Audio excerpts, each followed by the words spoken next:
TMC नेता महुआ मोइत्रा की दिक्कतें कैश फॉर क्वेरी केस में लगातार बढ़ती जा रही हैं, जहां एक और पहले महुआ मोइत्रा ने खुद इस पूरे मामले के ऊपर टिप्पणी देते हुए ये कहा था कि केंद्र ने मेरे खिलाफ बदले की कार्रवाई की है और पीएमओ ने ये जो पूरा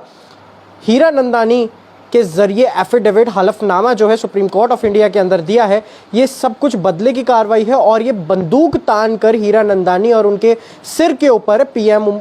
पीएमओ द्वारा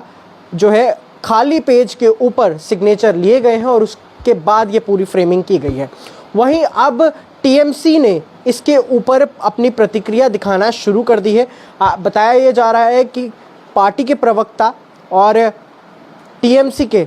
जो बड़े दिग्गज नेता माने जाते हैं कुणाल घोष ने इस पूरे मामले के ऊपर टिप्पणी की है और ये कहा है कि टीएमसी के किसी भी मेंबर और किसी भी प्रवक्ता का इस पूरे मामले से कोई लेना देना नहीं है। जिस किसी के ऊपर भी ये पूरी बात चल रही है, अच्छा रहेगा कि वही इस पूरे मामले के ऊपर टिप्पणी दे। यानी कि साफ तौर पर हम देख सकते हैं कि अब पार्टी ने भी किनारा यहाँ पर महुआ मोइत्रा के प्रति कर लिया है। महुआ मोइत्रा से इस वक्त उन्होंने किनारा जो है अपना कर लिया है। और आपको बता दें कि अब जिस तरीके से महुआ मोइत्रा ने संसद में कहा था कि Mamata di is not scared, हम कहना चाहेंगे yes, Mamata di is scared, क्योंकि खेला अब यहाँ पर होने वाला है। ममता बनर्जी के लिए लगातार जो बार बार कहती थी कि खेला होवे 2024 के इलेक्शंस में खेला जो है अब उनके प्रति होने वाला है। अब देखना है ये खेला किस लेवल का होता है, क्योंकि बता दें अमित मालविया जो कि बीजेपी आईटी सेल के इंचार्ज हैं और दिग्गज नेता है, वो यहाँ पर लगातार हमलावर टीएमसी और महुआ मोइत्रा के ऊपर हो चुके हैं। वो लगातार अपने ट्विटर यानी कि एक्स के माध्यम से ट्वीट कर रहे हैं और ये कह रहे हैं कि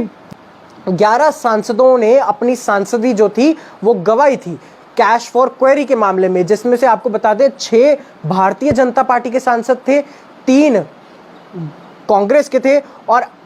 2 जो थे वो अन्य पार्टी से ताल्लुक रखते थे। और आपको बता दें कि इन सांसदों ने कैश फॉर क्वेरी जैसा ही एक मामला इनके सामने आया था, जब पैसे लेकर इन लोगों ने सवाल जो था संसद के अंदर सरकार के प्रति उठाया था। तब जो था 11 सांसदों ने अपनी सांसदी खो दी थी। तो फिर आज ऐसा क्यों नहीं? अब आपको बता दें कि एथिक्स कमेटी के पास ये पूरा मामला है और ये कहा जा रहा है कि महुआ का जो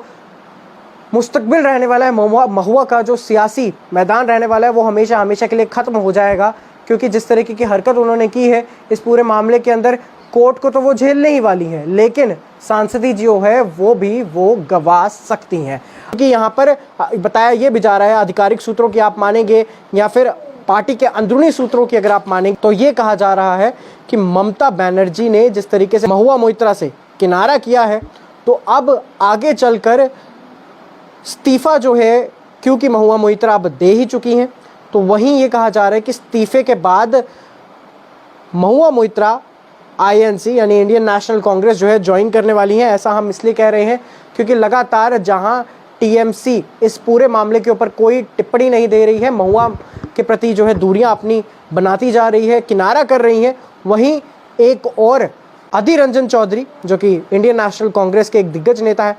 वो महुआ मोइत्रा का लगातार यहाँ पर सपोर्ट करते हुए नजर आ रहे हैं। महुआ के प्रति ये कह रहे हैं कि अगर कोई सांसद सवाल करता है सरकार से तो इसमें क्या गलत है, सवाल चाहे कहीं से भी आए, लेकिन सवाल तो सवाल होता है। अब देखिए किस तरीके की शर्मनाक बात यहाँ पर अधीर रंजन चौधरी कह रहे हैं। लगातार इस तरीके के टिप्पणियों के लिए वो विवादित हैं। आपको बता सकते हैं कि मानसून सत्र के अंदर भी उन्हें इसी तरीके से बाहर निकाला गया था संसद से, और किस तरीके से पहले भी उनके प्रति किस तरीके के विवादित बयान सामने आते हैं, जिसके बाद उन्होंने खुद माफ़ी भी मांगी है। बीजेपी है वो लगातार हमलावर हो जाती है इनकी तमाम टिप्पणियों के लिए, लेकिन उसके बावजूद अधीर रंजन चौधरी इस तरीके के शर्मनाक कृत्य जो है उसे अंजाम दे रहे हैं, इस तरीके की शर्मनाक टिप्पणी कर रहे हैं, कह रहे हैं कि कहीं से भी